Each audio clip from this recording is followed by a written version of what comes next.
Hello everyone. Haircuts. So I did recently get my hair cut. It's so much shorter now. I'm not sitting on it anymore.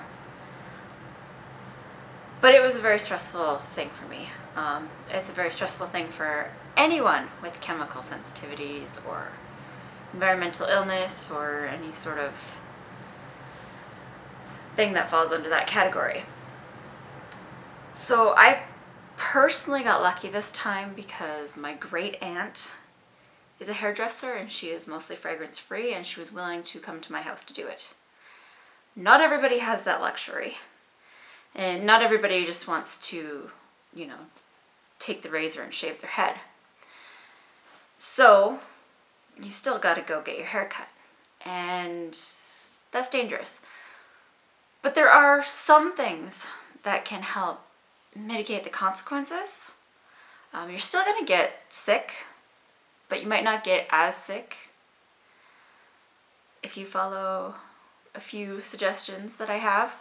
I have two categories of suggestions. The first one, which we'll be talking about today, is what you can do to try to help mitigate some of the after effects of going to a salon and getting your hair done.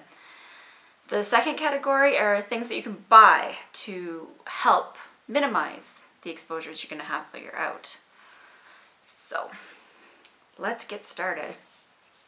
So the first thing I would suggest is to get the first appointment of the day. Depending on the salon where you're going, they might be closed for the weekend, so Monday might be better, or maybe they're closed on Monday, so Tuesday might be better. It all depends. You want to go when there's the least amount of stuff in the air as possible, so right at the beginning of the day. Usually they stagger starting times for these types of places, so you might be spending most of your appointment there with just you and your hairdresser. I'm not sure the correct term for that job, so I'm going to use hairdresser. So yeah, first thing in the morning, so you get less exposure from other stuff being sprayed, from other products being used while you are there, because there's not going to be as many people there, and it'll be a time where there was a break between the last spraying of whatever and when you're in there. So that's what you can do before you go. There's also, they want your hair wet and clean when you go get your hair cut. So I suggest washing your hair right before you leave. So personally, I would shower, get dressed, and get out the door and go straight to a hair place. And then it's wet, and then you're not dealing with, their sink, their products, the spray bottle, like all that stuff is just sort of not okay. So make sure your hair is like soaking wet. Whatever hairstyle will keep it the wettest or cover it so it's not like in the air and it can stay wet. Longer hair, braid in a bun works wonderfully for keeping it wet, and then you just need to brush it out when you get there. So that's something else you can do before you go. And then after your appointment, don't schedule anything else. Go straight home. Ditch your clothes.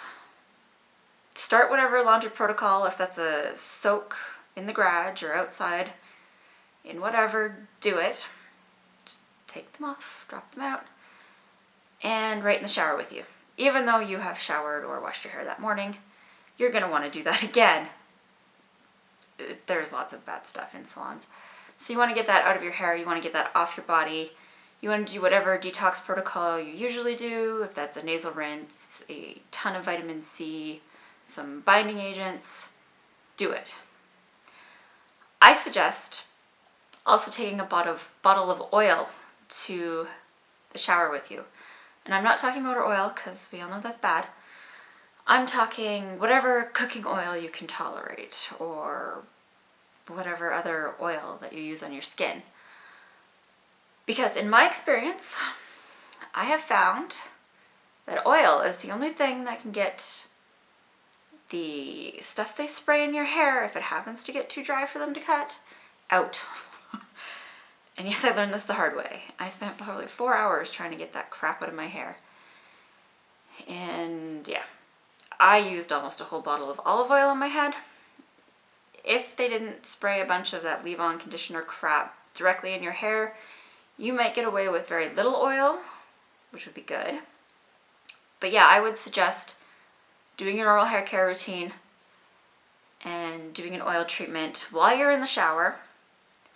And depending on how well it goes, you can wash it out then. I personally would leave it for 24 hours and then wash it out, or at least a couple hours, just to try to get all that stuff out. But that's what you can do when you go home. So yeah, shower, wash your hair, oil treat it, try to get all that crap from the salon out, and it'll help with your reactions to whatever happens to be in that salon. Because you are going to be exposed to whatever in that salon. There's nothing perfectly safe out there. I have never found a fragrance-free, chemical-free salon that's not available in my area. If it's available in yours, you're lucky, but I've never seen one. So yeah, your clothes will be contaminated from the chair and stuff, and that little cape thing they put on you. I got a rash last time from the cape thing. Your hair will be contaminated, your skin will be contaminated, so do your detox protocol. Try to get it all gone as quickly as possible. And those are my suggestions, the things that you can do before and after appointment to make things a little easier on yourself. Later on, we will talk about things that you can purchase that will help reduce the amount of exposure you have while you're in the salon. So, I'll see you next week for that one.